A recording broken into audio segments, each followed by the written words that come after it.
Good morning all of you and welcome back to engineering point. देखिए हमारी plant mechanics के अंदर मैंने आपको 5 यूनिट करवा दिए हैं, ठीक है। और देखो कौन कौन से यूनिट हमने पढ़ी है उसके बारे में एक बार मैं रिकॉल करवा देता हूँ। देखिए एक तो हमने सबसे पहले पढ़ा था यूनिट नंबर फर्स्ट, फोर्स के बारे में पढ़ा था। और फोर्स क्या होते हैं, किस प्रकार के होते हैं, ठीक है, कौन कौन सा इफेक्ट पड़ता है और टाइप ऑफ फोर्स क्या होता है वो हमने पढ़ा था। फिर हमने बात की थी किसकी, मूवमेंट की। हमने किसकी बात की थी, मूवमेंट की बात की थी। मूवमेंट क्या होता है, क्या इसका प्रिंसिपल होता है, ठीक है। और हमने रोड के और गोलों के क्वेश्चन किए थे। फिर हमने पढ़ा था unit number 4 application of movement. क्या पढ़ा था, एप्लीकेशन ऑफ मूवमेंट पढ़ा था। इस यूनिट के अंदर हमने स्टील यार्ड के बारे में पढ़ा था, लीवर के बारे में पढ़ा था और बीम के न्यूमेरिकल अपन ने सीखे थे। और सबसे अहम चैप्टर अपन ने कौन सा पढ़ा है, वो हमने पढ़ा है centre of gravity. Centre of gravity, CG की बात कर रहा हूं मैं, ठीक है। सीजी के अंदर मैंने आपको 3 टाइप के न्यूमेरिकल करवाए थे। मैंने आपको एरिया से रिलेटेड क्वेश्चन करवाए, शंकु के क्वेश्चन करवाए और गोले के क्वेश्चन करवाए। और एक छोटा सा चैप्टर है जो अच्छा मार्क्स कवर कर लेता है, कौन सा है, फ्रिक्शन, वो हमने पढ़ा है, ठीक है। और फ्रिक्शन की बात करूं तो थ्योरी पोर्शन आपने पढ़ा था फ्रिक्शन का, क्या फ्रिक्शन होता है, क्या इसके टाइप्स होते हैं, ठीक है। और एंगल ऑफ रिपोज क्या होता है, रिलेशन अपन ने पढ़ा था और न्यूमेरिकल अपन ने सीखे थे। देखिए ये 5 चैप्टर जो है वो मैंने आपको करवा दिए हैं, पहला, तीसरा, चौथा, पांचवा और छठा, ठीक है। तो देखो अगर आपने ये 5 चैप्टर भी अच्छे से तैयार कर लिए, आपके 23 मार्क्स तो आ जाएंगे, चाहे पहले पेपर से आए पहले और दूसरे दोनों को मिला के 23 नंबर का पेपर तो मान के चलो 23 से ज्यादा ही आएगा, ठीक है। लगभग मान के चलो कि अगर ये 5 चैप्टर भी आपके तैयार है ना एकदम, तो आपके 35 से 40 मार्क्स तक तो आराम से आ जाएंगे दोनों पेपर को जोड़कर। इतने मार्क्स आप आराम से अटेंड कर लोगे और उसमें से 23 लेके आना है आप, ठीक है। तो ये इनसे तो आप 5 तो आराम से हो जाओगे, वो तो कोई दिक्कत वाली बात नहीं है। अब अपने क्या करने वाले हैं आगे, देखिए एक मैं आपको मोशन का चैप्टर करवा देता हूं आज। एक मोशन का चैप्टर हम स्टार्ट करवा देते हैं, ठीक है। और उसके बाद में हम पढ़ेंगे एक यूनिट नंबर 7। यूनिट नंबर 7 आपका कौन सा है, मशीन, सबसे अहम चैप्टर है, ठीक है। लगभग 12 से 20 मार्क्स का भी पूछा जाता है, ठीक है। तो 5 चैप्टर आपके ये हो गए, 2 चैप्टर आपके ये हो गए, ठीक है। 7 चैप्टर तैयार करके आप आराम से जो है पास हो जाओगे, कोई दिक्कत वाली बात नहीं, ठीक है। 7 चैप्टर आपके हो जाएंगे। अगर मुझे लगेगा कि आपको और कुछ करवाना है तो मैं आपको एक और चैप्टर जो इजी टाइप का होगा, ठीक है, पीछे से वो मैं आपको करवा दूंगा, ठीक है। तो देखो अभी तक तो ये 5 चैप्टर हो चुके हैं, टेस्ट मैंने ले लिए साथ में आपके, ठीक है। अब मेरा टारगेट ये होगा कि यूनिट नंबर जो 7 है उसको और अच्छे से करवाया जाए, क्योंकि ये आपका मान के चलो 10 से 20 नंबर के बीच में आ जाएगा, ठीक है। चलिए तो आज अपने स्टार्ट करते हैं। आपका चैप्टर जो है वो है आपका कौन सा, प्रोजेक्टाइल, प्रक्षेप। कौन सा चैप्टर अपने स्टार्ट कर रहे हैं, अपन ने स्टार्ट किया है प्रोजेक्टाइल, प्रक्षेप। और कौन सा चैप्टर है आपके सिलेबस में, ये आपका कौन सा चैप्टर है, 10वां चैप्टर, ठीक है। तो मैं बात कर रहा हूं किसकी, मैं बात कर रहा हूं प्रोजेक्टाइल की, या मैं बात कर रहा हूं किसकी, मैं बात कर रहा हूं प्रक्षेप की, ठीक है। तो इसको हम समझते हैं क्या होता है प्रक्षेप। तो देखिए ये क्या है, पृथ्वी का धरातल है। ये मैंने एक हॉरिजॉन्टल लाइन बनाई है, ये आपका क्या है, पृथ्वी का धरातल है। यहां पर एक बिंदु है O, ठीक है। O बिंदु से हमने क्या किया, एक वस्तु को फेंका, किसी भी पत्थर को फेंका, किसी भी गेंद को फेंका, किस दिशा में, ऊर्ध्वाधर दिशा में, ठीक है। और वस्तु जो है वो किस वेग से गई है, u। तो O जो बिंदु है वो आपका क्या कहलाता है, वो बिंदु कहलाता है प्रक्षेप बिंदु। और किसी वस्तु को हम फेंकेंगे u से, u आपका क्या कहलाएगा, प्रक्षेपीय वेग। तो हमने क्या किया, यहां से O पर खड़े होकर एक वस्तु को अपन ने फेंका जिसका वेग कितना है u, और ये वस्तु आपका यूं जाएगी। और ये वस्तु को जो अपन ने फेंका है वो अल्फा डिग्री कोण पर फेंका है। तो अल्फा क्या होगा, अल्फा होगा प्रक्षेपीय कोण। अल्फा क्या होगा, प्रक्षेपीय कोण। तो हमने यहां से किसी वस्तु को फेंका तो वस्तु आपके ऊपर जाएगी ऐसे, और वापस कहां पे आ जाएगी, पृथ्वी के धरातल पर आ जाएगी, ठीक है। तो O वह बिंदु है जहां से हमने किसी वस्तु को फेंका है, और A वह बिंदु है जहां पर वो वस्तु जो है वापस पृथ्वी के धरातल पर आ गई है, ठीक है। OA क्या रिप्रेजेंट कर रहा है, OA रिप्रेजेंट कर रहा है पृथ्वी के धरातल को। पृथ्वी के धरातल जो है उसको रिप्रेजेंट कर रहा है, ठीक है। और ये देखो यहां पर हम खड़े थे, हमने किसी वस्तु को u वेग से और क्षैतिज के साथ में अल्फा डिग्री कोण पर फेंका तो वस्तु आपकी कुछ यूं जाएगी और वो एक मैक्सिमम हाइट तक जाएगी और उसके बाद वापस कहां पर आएगी, पृथ्वी के धरातल पर आएगी। तो यहां पर मैंने एक वर्टिकल लाइन ड्रॉ कर दी है, इसको मैं मान लेता हूं पॉइंट नंबर बी, और ये हो गया आपका, ये आपका लाइन होगी, ठीक है। तो ये जो हाइट होती है ना पृथ्वी के धरातल से मैक्सिमम कितनी दूरी तक वो ऊपर गया है, उसको अपने कहते हैं एच। एच आपका क्या होता है, एच होता है महत्तम ऊंचाई। एच क्या होता है, महत्तम ऊंचाई। और वस्तु आपका ओ से गया है और ये जाते हुए वापस कहां पर आया, ए पर आया है, तो इसके ओ से लेके ए तक, ओ से लेके ए तक के उड़ने को समय को हम क्या कहते हैं, उड़ने को समय को कहते हैं टाइम ऑफ फ्लाइट, या हम कहते हैं उड़ियन काल। क्या कहते हैं, टाइम ऑफ फ्लाइट, या हम कहते हैं उड़ियन काल। देखो प्रक्षेप के अंदर क्या चीज पूछी जाती है, प्रक्षेप के अंदर एक तो जो अभी मैं करवाने वाला हूं आपको थ्योरी पोर्शन, ठीक है, वो पूरा मैं अच्छे से समझाऊंगा और एक एक डेफिनेशन मैं आपको लिखवाऊंगा। ये डेफिनेशन आपकी या तो 1 मार्क्स की, 2 मार्क्स की पूछी जा सकती है, या फिर ये कंप्लीट क्वेश्चन आपसे पूछा जा सकता है, ठीक है। ये कंप्लीट क्वेश्चन अपने सीखने जा रहे हैं। तो देखा, जैसे मैंने आपको बताया कि यहां से लेके और ए तक किसी पत्थर के उड़ने को समय को हम क्या कहते हैं, उड़ियन काल कहते हैं, जिसे हम रिप्रेजेंट करते हैं किससे, कैपिटल टी से रिप्रेजेंट। और ओ से लेके ए तक के बीच की जो क्षैतिज दूरी होती है, हॉरिजॉन्टल डिस्टेंस होती है, उससे हम कहते हैं रेंज। रेंज यानी इसे हम कहते हैं क्षैतिज परास या परास, कुछ भी हम कह सकते हैं। और इसे हम रिप्रेजेंट करते हैं किससे, इसे हम रिप्रेजेंट करते हैं कैपिटल आर से। किससे रिप्रेजेंट करते हैं, कैपिटल आर से रिप्रेजेंट करते हैं। ये चीज हमें ध्यान में रखनी है कि यहां से ये जो उड़ने का समय है इसका, इस उड़ने के समय को हम क्या कहेंगे, इसको समय को हम कहेंगे उड़ियन, क्या कहेंगे, उड़ियन काल कहेंगे। तो बात करते हैं सबसे पहले तो इस चैप्टर के बारे में कि क्या चीज हमें पढ़नी है और क्या चीज इसमें पूछी जाती है। तो देखिए प्रक्षेप क्या होता है, थोड़ा सा मैं आपको बता देता हूं। जैसे कि हम पृथ्वी के धरातल पर खड़े होकर किसी गोली को दागते हैं, जैसे कि मान लो आपका कोई ट्री है, ट्री के ऊपर कोई पक्षी है, तो हमने क्या किया, मैंने उसको मारने के लिए शिकारी ने क्या किया, अपनी गोली दागी। तो वो शिकारी जो होता है वो जाहिर सी बात है वो गोली यूं जाएगी उसकी, और यूं जाके वापस कहां पर आएगी, पृथ्वी के धरातल पर ही आएगी। यानी इस प्रकार का ये जो शेप बनता है, इस शेप को हम क्या कहते हैं, प्रक्षेप कहते हैं। तो इस चैप्टर के अंदर क्या चीज हमें पढ़नी है, सबसे पहले मैं उसके बारे में बात करता हूं। सबसे पहले बात करता हूं मैं थ्योरी पोर्शन की। तो थ्योरी पोर्शन के अंदर अभी जो मैं आपको बताने वाला हूं प्रक्षेप के बारे में, डेफिनेशन और इसके पूरे जो भी भाग है, इसके जो भी पार्ट्स हैं, उनकी डेफिनेशन वही पूछी जाती है, ठीक है। लगभग मान के चलो आपको 6 से 7 डेफिनेशन पढ़नी है, ये तो आता है इसका थ्योरी पोर्शन के अंदर। अब बात करते हैं अपने न्यूमेरिकल पोर्शन पे। तो न्यूमेरिकल पोर्शन के अंदर मैं आपको 3 या 4 फॉर्मूले बताऊंगा और उस बेसिस पर, फॉर्मूले के बेसिस पर न्यूमेरिकल पूछे जाते हैं, ठीक है। तो इजी चैप्टर है, जो मान के चलो आपका 6 to 8 मार्क्स कैरी करता है, अच्छा चैप्टर है। अब इसमें 2 टाइप के न्यूमेरिकल पूछे जाते हैं, एक तो वो न्यूमेरिकल जो डायरेक्ट किससे हो जाएंगे, फॉर्मूले से हो जाएंगे, और एक वो न्यूमेरिकल जिसके लिए आपको इक्वेशन ऑफ मोशन यानी मोशन की इक्वेशंस जो हैं, गति की जो समीकरणें होती है वो लगानी आनी चाहिए, ठीक है। तो एक बार तो मैं क्या करूंगा, इस चैप्टर के अंदर थ्योरी पोर्शन आपको करवा दूंगा, ठीक है, और उसके थ्योरी पोर्शन में आपको करवा दूंगा, और वो न्यूमेरिकल में आपको करवा दूंगा जो डायरेक्ट किससे हो जाएंगे, डायरेक्ट आपके किससे हो जाएंगे, फॉर्मूला लगाकर हो जाएंगे। ऐसे न्यूमेरिकल जिसके लिए आपको क्या गति की समीकरणें आनी चाहिए, तो वो जब हम मोशन अंडर ग्रेविटी चैप्टर पढ़ेंगे तब आपको ये चीजें समझ में आएगी। तो पहले वो चैप्टर पढ़ेंगे, उसके बाद इसके न्यूमेरिकल में आपको और ऐड करवा दूंगा, ठीक है। तो थोड़ा सा अच्छा चैप्टर है, मार्क्स ये कैरी करता है। तो स्टार्ट करते हैं इसको। तो ये चीजें जो है आपको समझ में आ गई होगी अभी तक जो मैंने बताया। अब इसको मैं एक बार शुरू से समझा रहा हूं, तो एक बार स्टार्टिंग से देख लेना। चलिए बात करते हैं हम किसकी, प्रक्षेप की, ठीक है। तो देखिए प्रक्षेप की मैं बात कर रहा हूं। सबसे पहले मैं बात करूंगा किसकी, डेफिनेशन की। प्रक्षेप की बात करूंगा। डेफिनेशन में पहली डेफिनेशन किसकी पूछी जाती है, पहली डेफिनेशन पूछ ली जाती है किसकी, प्रोजेक्टाइल की। यानी प्रक्षेप जो है क्या होता है उसकी डेफिनेशन पूछी जाती है। तो डेफिनेशन में लिखोगे आप, पृथ्वी के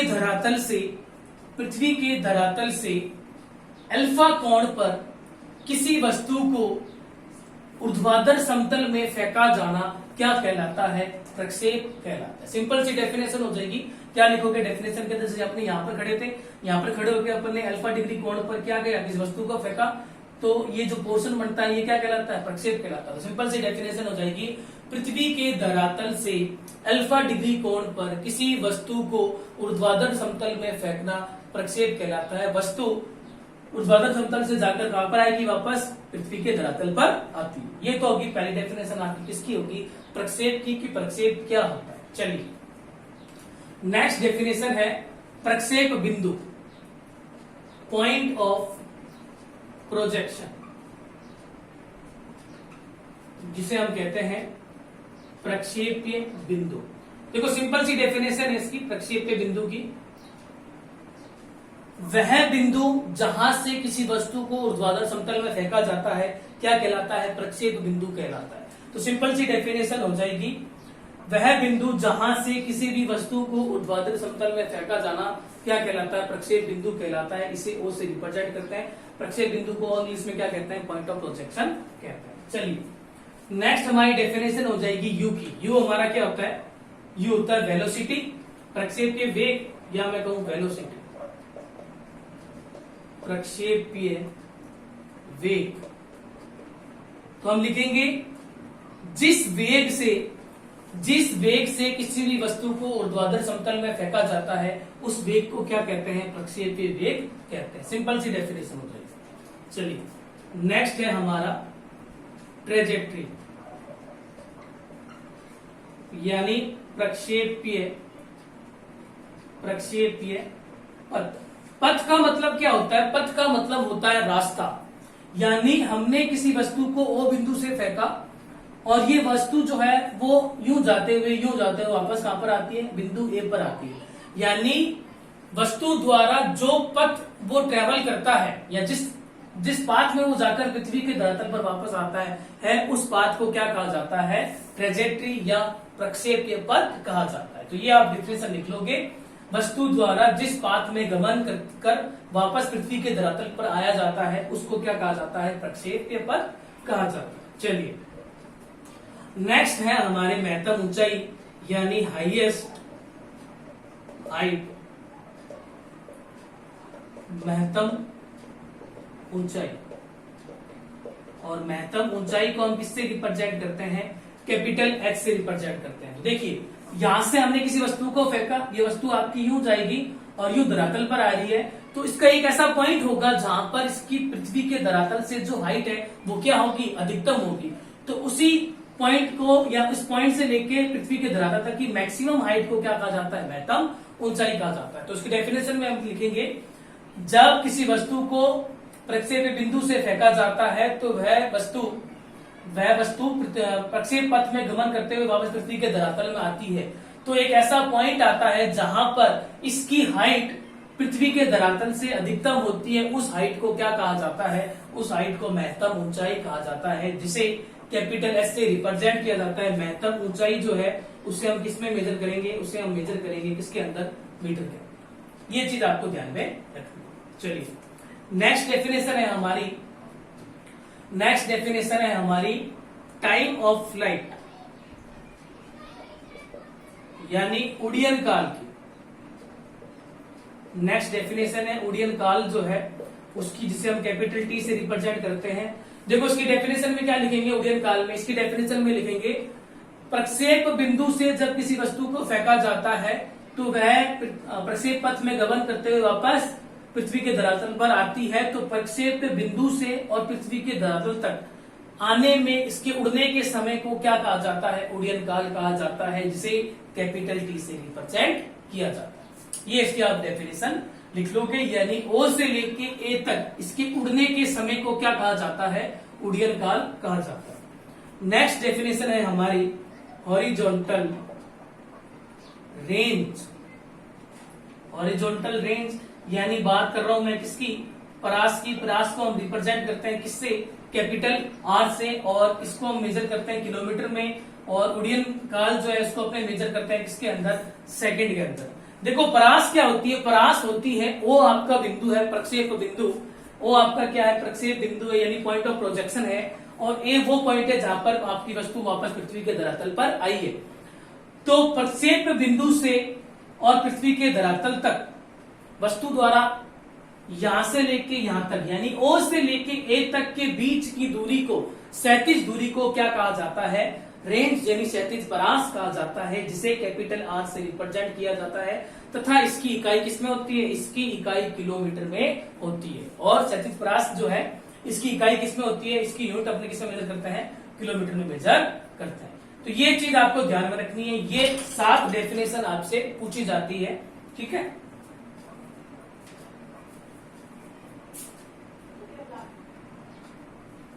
ये जो 7 डेफिनेशन मैंने बताई है ये बहुत ही ज्यादा इंपॉर्टेंट है, जो आपके 1 मार्क्स की या 2 मार्क्स की या बड़ा क्वेश्चन बन सकता है, ठीक है। एक आपका ये रह गया 8वां, प्रक्षेप कोण।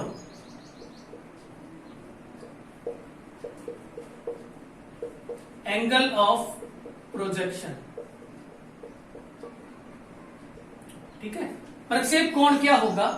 प्रक्षेप कोण होगा क्षैतिज से लेके और जहां पर अपन ने फेंका है उनके बीच के कोण को क्या कहते हैं? प्रक्षेप कोण कहते हैं। या यूं लिख सकते हैं वस्तु द्वारा जिस कोण से, ऐसे लिखेंगे अपने, वस्तु को पृथ्वी के धरातल से जिस कोण पर फेंका जाता है उस कोण को क्या कहा जाता है?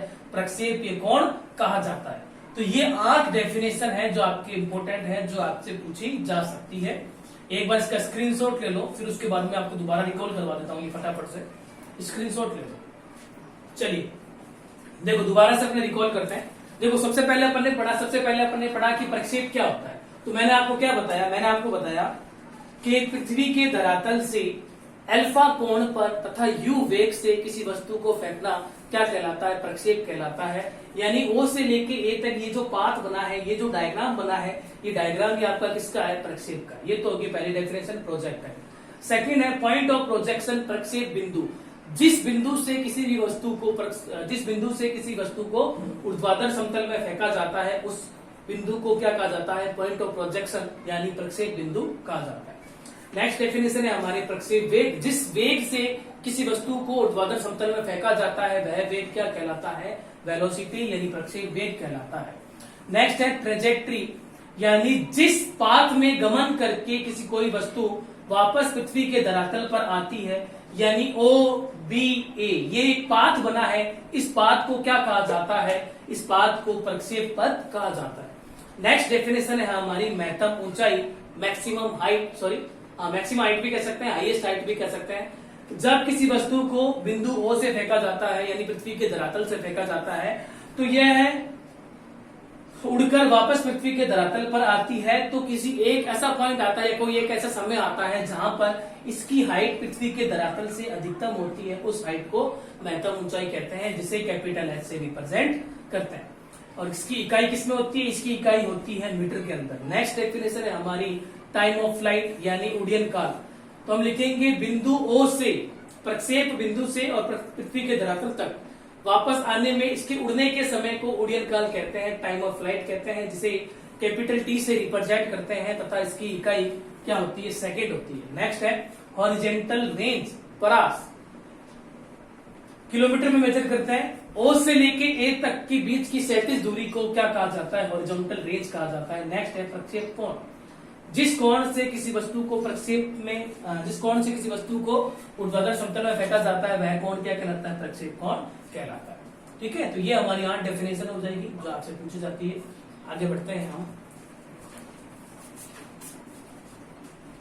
चलिए, तो ये तो हो गया इसका थ्योरी पोर्शन। प्रक्षेप के अंदर थ्योरी पोर्शन में ये इतना ही पूछा जाता है। अब मैं बात कर रहा हूं किसकी? न्यूमेरिकल की। तो देखो न्यूमेरिकल में जैसा मैंने आपको बताया कुछ ऐसे न्यूमेरिकल होंगे जो डायरेक्ट किससे हो जाएंगे? फॉर्मूले से हो जाएंगे। और ये जो मैं फॉर्मूले आपको लिखवा रहा हूं ये फॉर्मूले ही मानकर चलो कि आपके ऑब्जेक्टिव में भी पूछे जा सकते हैं। डायरेक्ट पूछ लेगा, उड्डयन काल का सूत्र होता है, टाइम ऑफ फ्लाइट का सूत्र होता है, ठीक है। ये फॉर्मूले आपको डायरेक्ट ऐसे कैसे याद रखने हैं। चलिए, उससे पहले 2 चीज मैं आपको बता देता हूं, एक चीज पर फोकस करना। ये हमारा प्रक्षेप था और ये अल्फा डिग्री कोण है और ये वस्तु जा रही है, उसका वेग कितना है? u। तो वस्तु जो है यानी ये जो है किसमें? नत्तल में जा रहा है और कितना डिग्री कोण बना रहा है? अल्फा। तो इसके कितने घटक होंगे? 2। ये वाला घटक कौन सा होगा? u cos alpha. और ये वाला घटक क्या होगा, u साइन अल्फा। तो मैं आपसे बोलूं वेग का, वेग मतलब वेलोसिटी, वेलोसिटी का हॉरिजॉन्टल कंपोनेंट, यानी मैं आपसे पूछूं कि इस वेग का क्षैतिज घटक क्या होता है, तो वेग का क्षैतिज घटक हो जाएगा u कोस अल्फा, और वेग का वर्टिकल कंपोनेंट ऊर्ध्वाधर घटक, ऊर्ध्वाधर घटक कितना हो जाएगा, u साइन अल्फा। ये दो चीजें आपको ध्यान में रखनी है कि ये जो वेग है आपका u, ये जो वेग है आपका u, इसके कितने घटक बनेंगे, इसके दो घटक बनेंगे, एक क्षैतिज घटक बटेगा u कोस अल्फा और एक बटेगा ऊर्ध्वाधर घटक u sine alpha.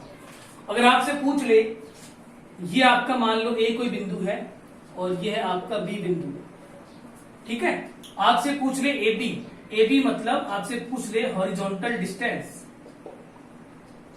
Horizontal distance, यानी आपको किसकी वैल्यू गिवन हो, आपको u की वैल्यू गिवन हो वेग की, और आपको अल्फा का मान गिवन हो, और क्या पूछ ले, हॉरिजॉन्टल डिस्टेंस पूछ ले। तो आपने पढ़ा है कि चाल बराबर क्या होता है, चाल बराबर होता है दूरी बटा समय। तो अब कह सकते हैं दूरी बराबर क्या हो जाएगा, दूरी बराबर हो जाएगा चाल इंटू समय। तो आपसे डिस्टेंस पूछा गया है, तो डिस्टेंस बराबर क्या हो जाएगा, स्पीड या वेलोसिटी, ठीक है, इनटू टाइम। तो इसका आपसे डिस्टेंस पूछ ले तो डिस्टेंस बराबर क्या हो जाएगी, स्पीड। स्पीड मतलब इसका कौन सा घटक होगा, इस तरफ, इसका घटक होगा हॉरिजॉन्टल घटक, यानी u cos alpha into T. ये एक फॉर्मूला आपको ध्यान में रखना है। सबसे पहले तो अगर आपको वेग गिवन हो, आपको अल्फा का मान गिवन हो और आपसे पूछ ले इसकी हॉरिजॉन्टल डिस्टेंस कितनी होगी, तो ये चीज आपको ध्यान में रखना है, u cos alpha into T. और दो चीजें आपसे पूछ ले कि इसका हॉरिजॉन्टल घटक कितना होगा, क्षैतिज घटक कितना होगा, ऊर्ध्वाधर घटक कितना होगा। तो क्षैतिज तो होगा u कोस अल्फा और ऊर्ध्वाधर कितना होगा, u साइन अल्फा। ये तो बेसिक फॉर्मूला है जो आपको पता होगा, चाल बराबर दूरी बटा समय। तो यहां से मैं दूरी बराबर निकालूं तो क्या हो जाएगा, चाल इंटू समय। इसका स्क्रीनशॉट ले लो, ठीक है। तो एक तो ये चीज आपको ध्यान में रखनी है कि आपको वेग गिवन हो और आपसे डायरेक्ट पूछ रहे डिस्टेंस, तो आप ये निकाल सकते हैं। चलिए आगे बढ़ते हैं। तो जो मैं आपको बता रहा था, जो फॉर्मूले आपको ध्यान में रखने हैं, तो डायग्राम बना के आपको समझाते हैं, वो चीज समझ में आ जाएगी। ये मान लो आपका प्रक्षेप है O, A, O से लेके A तक की दूरी को क्या कहते हैं, R। रेंज, इस हाइट को क्या कहते हैं, मान लो ये पॉइंट आपका B है, H। और इसके यहां से लेके यहां तक कि उड़ने के समय को क्या कहते हैं, टाइम ऑफ फ्लाइट T, ठीक है। तो पहला फॉर्मूला है हमारा महत्तम ऊंचाई का, पहला फॉर्मूला है महत्तम ऊंचाई का, यानी किसका फॉर्मूला है, कैपिटल H का, मैक्सिमम हाइट का, हाईएस्ट हाइट का। तो इसका फॉर्मूला आपको डायरेक्ट याद रखना है। इसका फॉर्मूला होता है H का formula u square sine square alpha बटा जी। क्या फॉर्मूला होता है H का, u square sine square alpha बटा जी। दूसरा, ये डायरेक्ट फॉर्मूला आपको याद रखना है महत्तम ऊंचाई का। क्या फॉर्मूला निकल कर आया है, H बराबर u square sine square alpha बटा 2g है, साइन स्क्वायर अल्फा बटा 2g। अब ये सारी चीज मैं आपको लिखवाऊंगा, अल्फा क्या रिप्रेजेंट करता है, यू क्या, पहले फॉर्मूला लिखवा देता हूं। अब देखिए, O से लेके B और B से लेके A, O से लेके A तक के समय को क्या कहते हैं, ओडियन काल कहते हैं, जिसे कैपिटल T से रिप्रेजेंट करते हैं। लेकिन O से लेके B तक, यानी ये जो समय होता है, इस समय को कहते हैं महत्तम ऊंचाई तक जाने में लगा समय।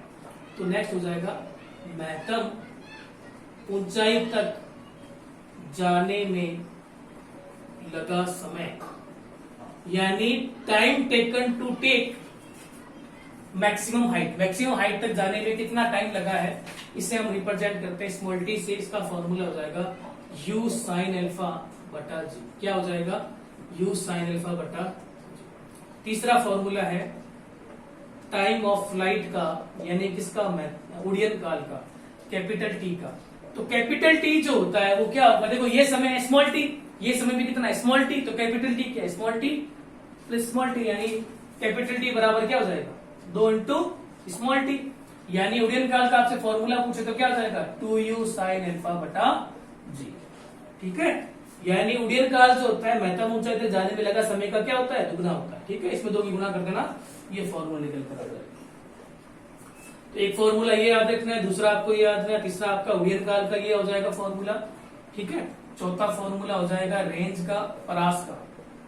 इससे रिप्रेजेंट करते हैं आर से, इसको क्या कहते हैं, परास कहते हैं। रेंज का फॉर्मूला, आर का फॉर्मूला होता है यू स्क्वायर साइन 2 अल्फा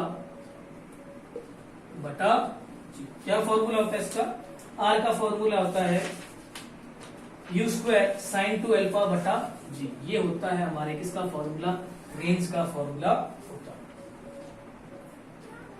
ठीक है,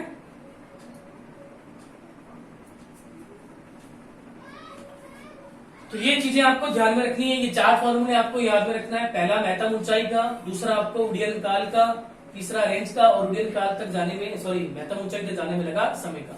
अब इसमें ये जो फॉर्मूले मैंने लिखवाए हैं, इसमें ये जो चीजें होती है क्या रिप्रेजेंट करती है वो मैं बता देता हूं, फिर आप इसका स्क्रीनशॉट ले लेना।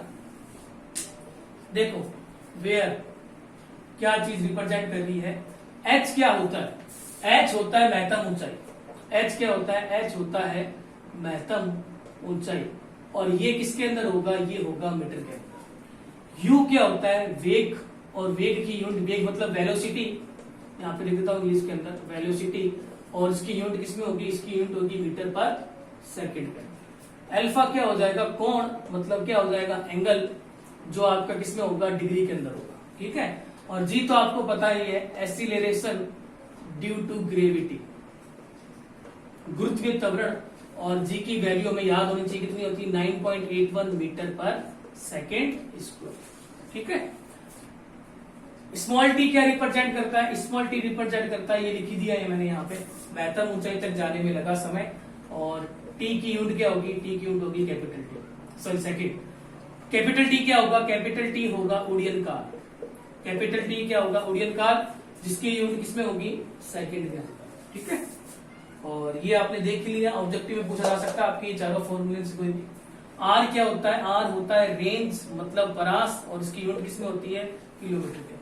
ठीक है, तो ये बेसिक सी चीजें हैं जो आपको ध्यान में रखनी है। यू वेग, वेलोसिटी मीटर पर सेकंड के अंदर, अल्फा कोण डिग्री के अंदर, जी एक्सीलरेशन ड्यू टू गुरुत्वीय त्वरण 9.81 मीटर पर सेकंड स्क्वायर, टी समय सेकंड के अंदर। ठीक है, तो इसका आप एक बार स्क्रीनशॉट ले लो। चलिए स्क्रीनशॉट ले लिया होगा तुमने, आगे बढ़ते हैं।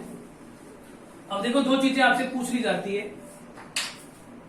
आर का फॉर्मूला क्या है, यू स्क्वायर साइन 2 अल्फा बटा जी।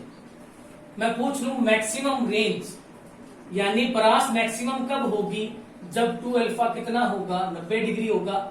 अब डिग्री को आप रेडियन में बदलोगे तो 90 को किससे गुणा कर दोगे, पाई बटा 180 से, तो कितना आ जाएगा, पाई बाय 2 हो जाएगा। तो हम लिखेंगे मैक्सिमम रेंज कब होगी, जब 2 अल्फा कितना हो जाएगा, पाई बाय 2 हो जाएगा। ठीक है, देखो आर का मान मैक्सिमम कब होगा, जब साइन इंटू 2 अल्फा, इसका मान कितना होगा, 1 होगा। अब साइन की टेबल में एक मान किसका होता है, वो होता है 90 डिग्री का, इसलिए मैंने लिखा है 2 अल्फा बराबर 90 डिग्री। अब कभी भी डिग्री में शो नहीं करते हैं, उसको किसमें लिखते हैं, रेडियन में। तो डिग्री को रेडियन में गुणा चेंज करने के लिए क्या करते हैं, पाई बटा 180 से गुणा करते हैं, कैंसिल कर देना, कितना आ गया, पाई बाय 2। तो हमें ध्यान में रखना है मैक्सिमम रेंज कब होगा, यहाँ लिख देता हूं मैं, आर मैक्स, यानी मैक्सिमम रेंज कब होगा, जब 2 अल्फा बराबर कितना हो जाएगा, पाई बाय 2 हो जाएगा। कितना हो जाएगा, पाई बाय 2 हो जाएगा। तो 2 अल्फा बराबर कितना हो गया, पाई बाय 2, तो अल्फा बराबर कितना हो गया, पाई बटा 4। कितना हो गया, पाई बटा 4। तो ये आपसे ऑब्जेक्टिव में पूछा जा सकता है कि अधिकतम परास कितनी हो, कब होगी। तो आपको ध्यान में रखना है अधिकतम परास कितनी हो, कब होगी, जब 2 अल्फा तो कितना होगा, पाई बाय 2 होगा, और अल्फा कितना होगा, पाई बाय 4 होगा। तो ये चीज आपसे पूछी जा सकती है ऑब्जेक्टिव के अंदर, अल्फा बराबर पाई बाय 4 होगा, तो आपकी परास क्या होगी, अधिकतम होगी। और अधिकतम परास का मान बता दो कितना हो जाएगा, यू स्क्वायर साइन 2 अल्फा बटा जी। और जैसा मैंने आपको बताया कि इस पूरे की वैल्यू कितनी हो जाएगी, 1 हो जाएगी। तो आर मैक्स का मान आपसे ऑब्जेक्टिव में पूछा जा सकता है, कितना होता है, यू स्क्वायर बटा जी। तो मैं अधिकतम परास का मान कितना होता है, तो आपको ध्यान रखना डायरेक्ट कितना होता है, यू स्क्वायर बटा जी। तो इसका आप स्क्रीनशॉट ले लो, ये चीज आपसे पूछी जा सकती है। आर का ये फॉर्मूला था, पूछ लिया जाएगा आपसे डायरेक्ट, अधिकतम परास कितना होता है, तो वो होता है यू स्क्वायर बटा जी। और परास अधिकतम कब होगा, जब अल्फा बराबर कितना होगा, पाई बटा 4 होगा। कितना होगा, पाई बटा 4 होगा। चलिए आगे बढ़ते हैं। तो ये आपसे पूछ लिया जाता है। अब देखो उडियन काल का फॉर्मूला क्या है, उडियन काल का फॉर्मूला है 2u साइन अल्फा बटा जी। ठीक है, ये था उडियन काल का फॉर्मूला, हमारे किसका फॉर्मूला था, टाइम ऑफ फ्लाइट का। अब जैसे मैंने लिखा टी मैक्स, उडियन काल अधिकतम कब होगा, जब अल्फा बराबर कितना होगा, पाई बटा 4 होगा। तो टी मैक्स बराबर, ये भी पूछ लिया जाता है 2u साइन अल्फा बटा जी। अब साइन अल्फा कितना रखना है, पाई बटा 4 रखना है। अल्फा कितना रखोगे, पाई बटा 4 रखोगे, पाई का मतलब 180 और 180 में किसका भाग लगाओगे, 4 का, तो कितना आ जाएगा 45। तो साइन 45 का मान कितना होता है, तो साइन 45 का मान होता है 1/√2। कितना होता है, 1/√2 बटा जी। तो ये क्या हो जाएगा, ऊपर चला जाएगा। तो टी मैक्स बराबर √2 इंटू यू बटा जी। भाई 2/√2 है, ऊपर नीचे √2 की गुणा करेंगे तो कुल मिला के ये आंसर आएगा। तो ये चीज आपसे डायरेक्ट पूछी जा सकती है ऑब्जेक्टिव के अंदर कि अधिकतम उड्डयन काल कितना होता है। तो अधिकतम उड्डयन काल होता है √2 इंटू यू बटा जी या u इंटू √2 बटा जी। तो ये चीजें आपको ध्यान में रखनी है। 4 फॉर्मूले मैंने आपको पहले बताए थे, उसके बाद 2 फॉर्मूले मैंने अभी आपको बता दिए। एक अधिकतम उड्डयन काल का ये फॉर्मूला, और दूसरा मैंने अधिकतम परास का बताया। ठीक है, तो इसका आप स्क्रीनशॉट ले लो, फिर हम आगे बढ़ेंगे।